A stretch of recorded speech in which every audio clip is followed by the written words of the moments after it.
7 de la noche con 32 minutos de este domingo 21 de mayo de 2023. Me da mucho gusto estar con ustedes nuevamente, como cada domingo, en esta noche de lobo, domingo del lobo. Eh, y bueno, antes de comenzar, quiero compartir con ustedes una información. Ustedes saben que en los últimos días ha habido algunas exhalaciones de el volcán Popocatépetl y que, bueno, en algunas zonas de la Ciudad de México, en el Estado de México y por supuesto en Puebla, ha habido caída de ceniza. Ha llovido un poquito aquí en la Ciudad de México. Y bueno, quiero compartirles una información que se dio a conocer el día de hoy en función de que cambió el semáforo de alerta y bueno, ahora se encuentra en en amarillo fase 3 y bueno, el estado de Puebla pues publicó un desplegado donde a partir de mañana se suspenden las clases en 40 municipios de ese estado, precisamente ante la alerta. En el Estado de México y en la Ciudad de México la situación es un poco diferente en algunas zonas. Hay algunas zonas del Estado de México que están prácticamente cercanas o pegadas, o el volcán está dentro del Estado de México, como es el municipio de Chalco.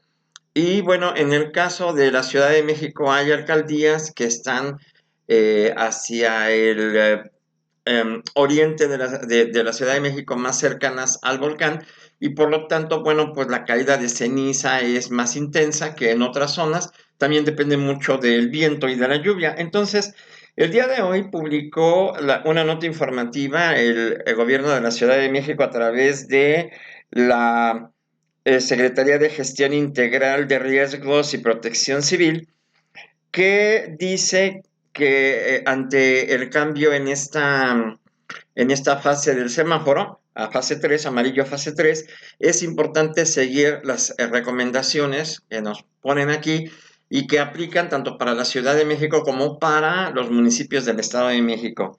Y bueno, nos recomiendan que cubramos, cuando salgamos a la calle, cubramos nariz y boca con pañuelo o cubreboca. Digo, el cubreboca pues ya estamos acostumbrados a utilizarlo por la pandemia, que se limpien ojos y garganta con abundante agua, utilizar lentes de armazón y evitar los lentes de contacto para reducir la irritación ocular, cerrar puertas y ventanas. Ya sabemos que hace mucho calor, pero pues es importante en esas zonas donde cae ceniza o en otras donde el viento es intenso, pues cerrar puertas y ventanas para evitar que la ceniza y el polvito derivado pues entren a las casas o a los lugares de trabajo. En la Ciudad de México y en el Estado de México las clases no se suspenden, pero de cualquier manera es importante.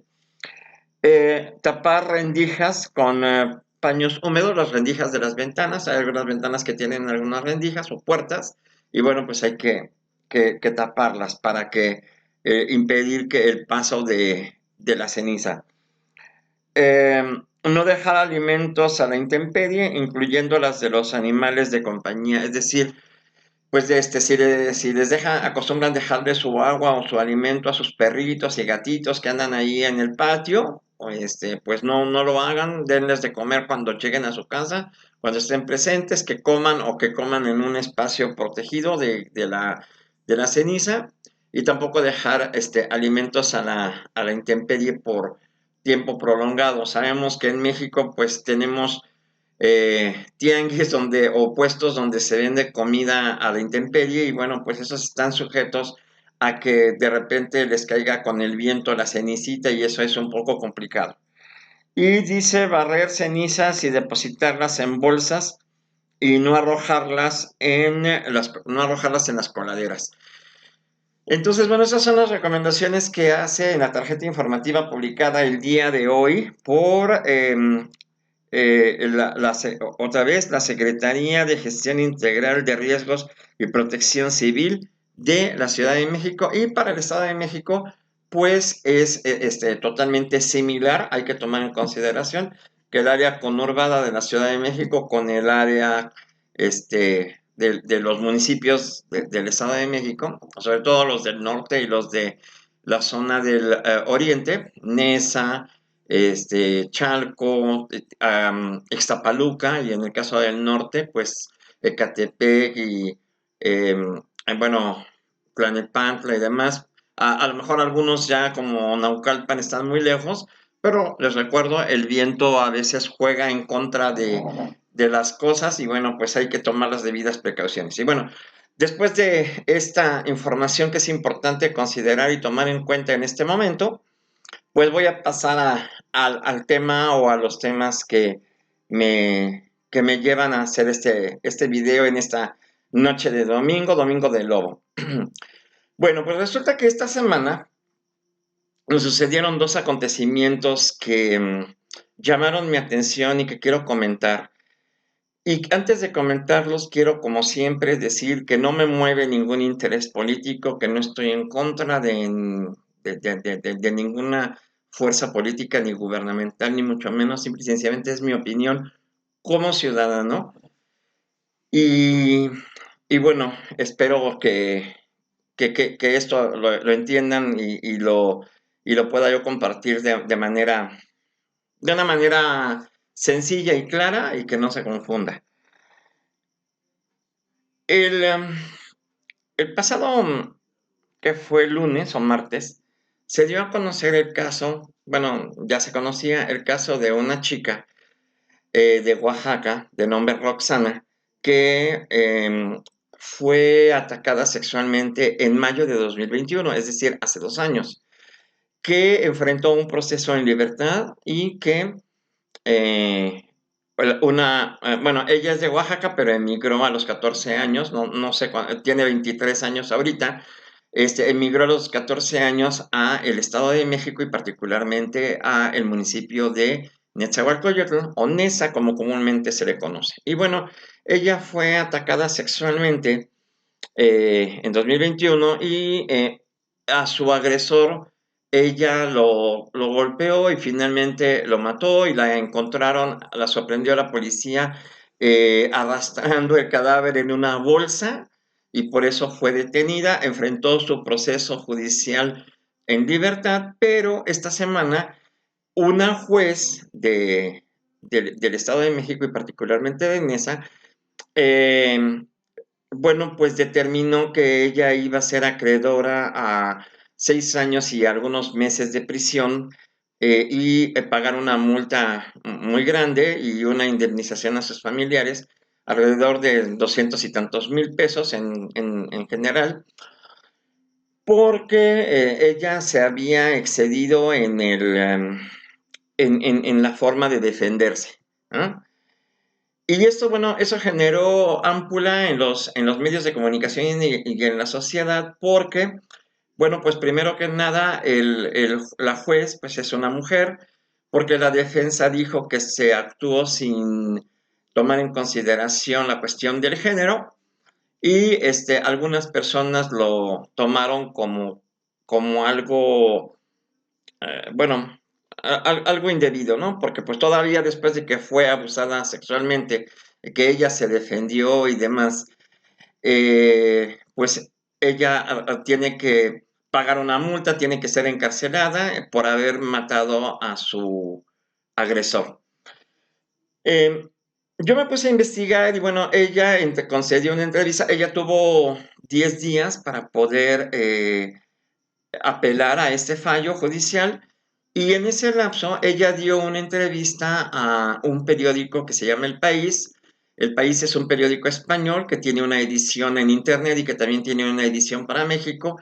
Y en la edición para México ella fue entrevistada y platicó con la reportera de este periódico, de este medio español, platicó y le dijo cómo habían sido las cosas. Y eso, bueno, pues todavía cambia un poquito la situación, porque resulta que ella, bueno, es una chica que se dedica al comercio, que vende papas y chicharrones junto con otras chicas en la zona donde vive.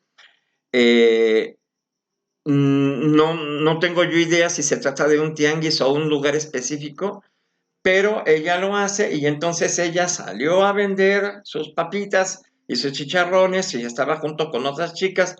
Llega la hora en que ya terminan y tienen que recoger las cosas y se acerca esta persona que fue su agresor, em, se le acerca y le hace la plática y bueno, ella, a pesar de tener, tomando en consideración que eso fue hace 2 años y que ahorita tiene 23, tenía 21, entonces ella pues es parte de una comunidad de Oaxaca. Entonces, bueno, pues a veces esas personas son un poco retraídas y se intimidan ante la presencia de alguien. No dice la nota ni tampoco ella dice con quién vivía, pero aparentemente vivía sola. Y entonces esta persona, el agresor, le dice cuando ella recoge su puesto que pues la acompaña para que no se vaya sola porque ya era tarde y ella accede a que la acompañe, aunque dice ella misma que pues con algún temor que tenía ella por no conocerlo. Llegan a su casa y bueno, pues ya entran y dejan las cosas y él le dice que pues si quiere que la acompañe para que no se quede sola y bueno, no especifica realmente cómo fueron las cosas, ella no lo platica a grandes rasgos, pero simple y sencillamente resulta que la persona que la acompañó, su agresor, se queda con ella en su vivienda, en el lugar donde está, y bueno, de repente, se da la situación y entonces ella dice que es agredida sexualmente y entonces en el forcejeo ella lo golpea y, bueno, pues lo mata. Y actúa sola porque nunca menciona que viva con otra persona. De hecho, pues si ella hubiera vivido con otra persona, a lo mejor a la otra gente le hubiera ayudado a algo, la hubiera auxiliado, pero no fue así. Entonces, lo que ella hace es sacar bueno, quién sabe cómo habrá embolsado al cadáver, y lo saca ella y lo lleva, y entonces es donde la policía la detiene. Bueno, ella dice que que cuando la detienen llega al Ministerio Público y el Ministerio Público pues es un hombre, como pasa en muchos casos, y él le dice, ay, bueno, sí, primero que hiciste, lo recibiste en tu casa y luego después te arrepentiste y por eso ya no quisiste tener nada con él, lo agredes y lo matas, ¿no? Entonces ella, para el agente del MP resultó como que la culpable, ¿no? La provocadora, pero luego se arrepintió y bueno, pasó este tipo de situaciones. Yo no sé yo realmente no sé cómo haya sido la situación, pero lo que sí me queda claro es que es lo que ella narra a la reportera del periódico El País y eso es lo que yo les estoy platicando. Ustedes pueden consultar la nota en el periódico El País. La nota se publicó el pasado jueves en el sitio de internet del País. Bueno. La cuestión aquí es que, bueno, ella enfrenta su proceso durante 2 años en libertad y esta semana se determina que ella es culpable por exceso de, ¿cómo podemos decir? No violencia, sino que se excedió en la defensa personal. Digo, a mí, yo en particular, esa situación se excedió en la defensa personal. O sea, si yo me estoy defendiendo de un agresor, si me está asaltando, si quiere abusar de mí, si lo que sea, yo no entiendo, digo, no soy abogado, pero yo no podría entender en qué momento, en qué escala del 1 o del 0 al cual es excederse y en qué momento la defensa es normal, es tranquila, en qué momento es excedida, no tengo idea. Digo, finalmente, cuando a uno lo agreden, pues tampoco hay rangos para saber si lo agredieron poquito, mucho o demasiado. Eso se me hace un poquito ilógico. Y esta situación, pues generó esta situación de que se dijera, de que la jueza haya determinado que hubo exceso en la defensa personal y haya determinado que ella haya sido condenada a 6 años con algunos meses y pagar una multa de más de 190,000 pesos, más aparte la indemnización a la familia por los daños ocasionados, que pues era una cifra exorbitante que además ella no tiene, pues generó, como les dije, ámpula ante los medios de comunicación y ante la sociedad, y llegó a Palacio Nacional, y el Ejecutivo Federal pues comentó en algún momento determinado que se tenía que él iba a intervenir para que se indultara a esta chica, a Roxana, y ya no fuera condenada, no tuviera que ser encarcelada ni pagar nada. Finalmente, hoy me enteré que el día de ayer la Fiscalía de Justicia del Estado de México, hay que recordar que todo esto sucedió en el municipio de Nesa, y Nesa pertenece al Estado de México, pues simple y sencillamente desistió de la acusación. ¿Qué significa desistir? Pues la quitó, es decir, ya no hay acusación y entonces ya no hay delito que perseguir, ya no pasó nada, y bueno, parece que así van a quedar las cosas. El abogado, alguien en la oficina me comentó que la defensa no había hecho lo propio. El abogado presentó pues bueno, él dijo que la decisión de la juez no se había tomado en cuenta la perspectiva de género. Y bueno, pues quién sabe, cuando suceden ese tipo de cosas, incluso hasta se manejó que qué hubiera pasado si ella hubiera sido la muerta y no él. Entonces ella se hubiera convertido en una cifra más de las estadísticas de feminicidios y de violación a las mujeres. Entonces hay una situación ahí muy complicada.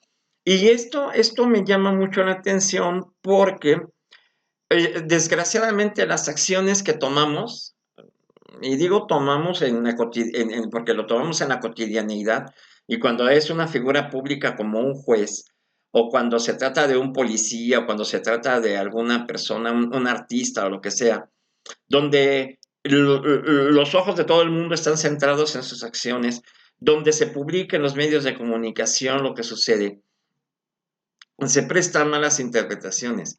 Yo cuando trabajaba en la Procuraduría hace muchísimos años, algunos abogados les decían a las personas, a las mujeres sobre todo, no te preocupes, la juez o la agente del Ministerio Público es mujer, y entonces eso le va a generar una empatía con tu caso y seguramente va a haber un fallo a tu favor. No fue así en esta situación, y entonces a mí en particular me llamó mucho la atención porque una mujer que es la juez, que no sé qué edad tenga, pero no tuvo empatía, o yo no sé si no le presentaron las pruebas necesarias para poder determinar si esta chica fue efectivamente, volvemos a lo mismo, exceso ¿cómo dijo? Exceso eh, de defensa personal, o sea, se excedió en la defensa personal, y si no se hubiera excedido, igual y a lo mejor la muerte hubiera sido ella, pero bueno, aquí la cuestión es que el abogado tiene razón. Bueno, yo pienso, no se actuó en perspectiva de género, y me llama la atención que una mujer tenga eh, hacia otra mujer esta reacción, ¿no? Y eso da que pensar. Hay gente que piensa, yo comenté con algunas personas, y hay gente que piensa, no, bueno, pues es que a lo mejor la familia del agresor le llegó el precio a la juez, o qué sé yo, infinidad de cosas, ¿no? Ya sabemos que desgraciadamente nuestro país está lleno de corrupción, y a lo mejor alguien que sí actúa de manera bueno, de manera honesta, a veces se confunde con la corrupción cuando su decisión no es la que se espera, o no es la que debería de ser, o la que pensamos que debería de ser. Pero bueno, y esto lo enlazo precisamente porque el Ejecutivo Federal ha dicho a infinidad de veces en las últimas semanas que los ministros de la Corte están actuando en base a sus intereses, en base a la corrupción, a que son corruptos, que se inclinan a intereses de otros y demás.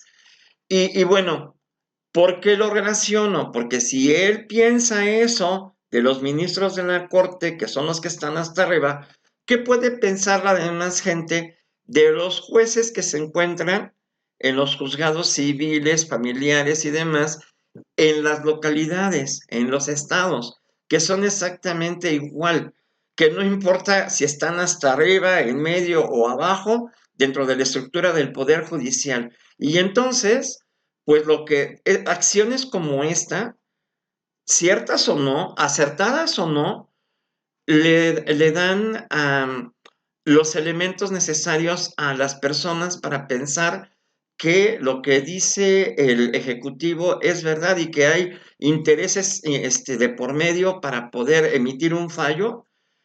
Y bueno, desgraciadamente también ahí se cae en el extremo, ¿no?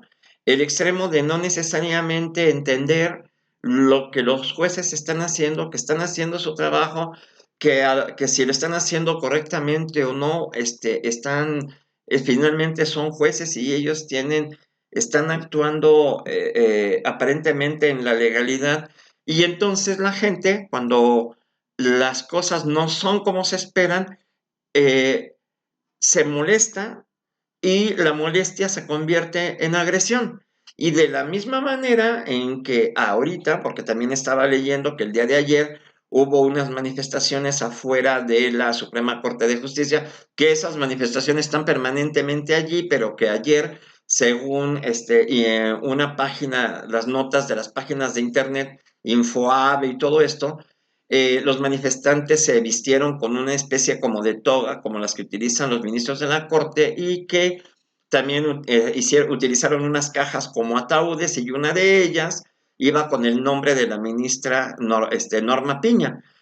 Y bueno, circularon ahí alrededor bueno, afuera, no sé si han pasado por la Suprema Corte de Justicia, y entre el arroyo vehicular de la calle de Pino Suárez y la banqueta y la salida del metro, hay unas jardineras. Bueno, la gente circuló ahí con los ataúdes. Y bueno, independientemente de eso, en el video, porque yo vi un video que se publicó lo publicó Grupo Fórmula en Twitter. Bueno, pues ahí se veía igual hombres y mujeres agrediendo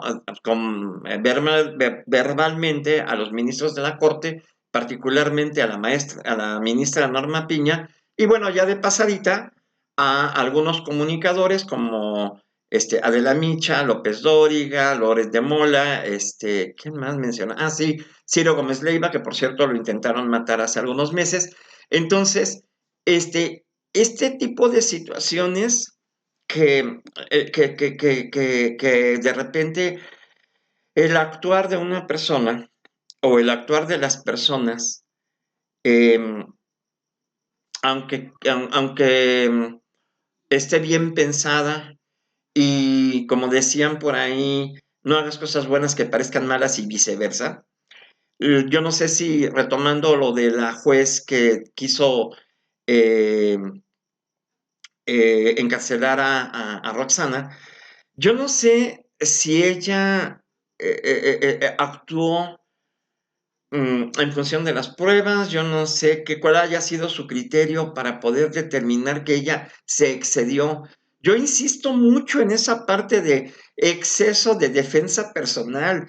¿En qué momento uno se excede o en qué momento no? Y si no me excedo, entonces que me maten, que me golpeen, o sea, no sé. En mi cabeza de verdad no cabe esa parte de exceso de defensa personal. Pero bueno, fue la manera de actuar de la juez, y de la misma manera en que la gente se enoja por la decisión de una juez en torno a un caso que sucede comúnmente y que sucedió en esa y pudo haber sucedido en cualquier parte de la República Mexicana y en cualquier colonia de la Ciudad de México, y le pudo haber sucedido a cualquier muchacha de nuestra familia, de nuestra sociedad, amigos, conocidos, no sé. La gente se molesta, la gente se enoja, y la gente por eso no confía en las autoridades y mucho menos en los jueces. Y no lo hacen ni en los juzgados familiares, estos que están aquí locales, no lo hacen a nivel estatal y pues mucho menos quieren ya tener confianza en los ministros de la Corte porque piensan que todos son, pues como dicen por ahí, medidos con la misma vara, ¿no? O que todos cojean del mismo pie. Y bueno, ese es el comentario que yo les quiero hacer, yo les quería hacer, porque a mí me llamó mucho la atención estas dos situaciones, estos dos sucesos que ah, ah, pasaron esta semana, entre el lunes y ayer, eh, porque en términos generales, las malas decisiones o las decisiones que tomemos, ya sea que sean buenas o malas, valga la expresión, generan a veces situaciones más complicadas. A veces no solamente herimos a una persona, vaya, ¿cómo puedo decir? No puedo decir, no solamente le hacemos daño a su integridad, lo hacemos daño también interiormente, de forma moral, psicológicamente. Y yo, pues no sé, digo, yo creo que los jueces, los ministros de la Corte y los jueces en general tienen una responsabilidad muy grande cuando tienen que tomar una decisión en función de un caso y sobre todo cuando esa decisión la toman ellos solos, porque esta decisión la tomó la juez. En la corte la toman entre varios, pero aquí es una sola persona, una mujer, una juez que tomó una determinación y que, pues, desgraciadamente enojó a muchos, que trascendió a muchos, que llegó incluso a oídos del Palacio Nacional y que incluso llegó también a oídos en el extranjero, porque vuelvo a lo mismo, esta información que yo tomé, esta narración que yo les hice de los hechos, como ella los contó, como Roxana los contó, a la periodista del diario El País de España, bueno, pues llegó a España. Y seguramente llegó a otros países en América del Sur y en otros idiomas, a Estados Unidos y a otros países. Y bueno, eso pues pone mucho en duda, desgraciadamente, no nada más en nuestro país, sino también a nivel internacional, la actuación de nuestras autoridades, trátese de quien se trate, y que quede bien claro que los jueces, a diferencia de otras autoridades, no son elegidos por los partidos, por la gente, no son puestos o propuestos por los partidos políticos, sino que su carrera o em, su prestigio es la que los hace llegar a ese lugar, a ese puesto, y tienen una responsabilidad muy grande, porque desgraciadamente muchos juicios, muchos carpetas de investigación o averiguaciones previas, como se les llamaban antes, no están lo suficientemente fundamentadas y muchos juicios no se realizan como deberían de ser. Y por eso hay mucha gente que está presa y que es inocente y muchos culpables que están afuera y que siguen haciendo daño. Y vuelvo a lo mismo. ¿Qué hubiera pasado si ella hubiera sido la que estuviera muerta? Ella hubiera sido parte de la estadística de las mujeres asesinadas o violentadas en nuestro país. Y entonces, pues, ¿qué estaría pasando con el agresor y qué estaría pasando con la familia del agresor? Entonces, pues ahí yo se los dejo. Díganme qué piensan acerca de esto que les acabo de comentar. Si gustan, déjenme sus comentarios aquí abajito. Ya saben que aquí abajito pueden dejarme sus comentarios. Y bueno, pues quiero, como siempre, saludar a todos mis amigos que me ven en cualquier parte de Estados Unidos, la República Mexicana, América Central y América del Sur, el Caribe y por supuesto al otro lado del continente, perdón, del Atlántico, en el continente europeo, particularmente en España, donde ahorita ya son las 8 de la noche con 2 minutos en México, ahorita estamos, ellos sí tienen horario de verano, nosotros no. 8 y 8, 16 son las 4 de la mañana con 2 minutos en Europa Central. Y bueno, pues yo me despido con esto. Déjenme sus comentarios, díganme qué piensan y nos vemos la próxima semana en el Domingo del Lobo. Hasta la próxima.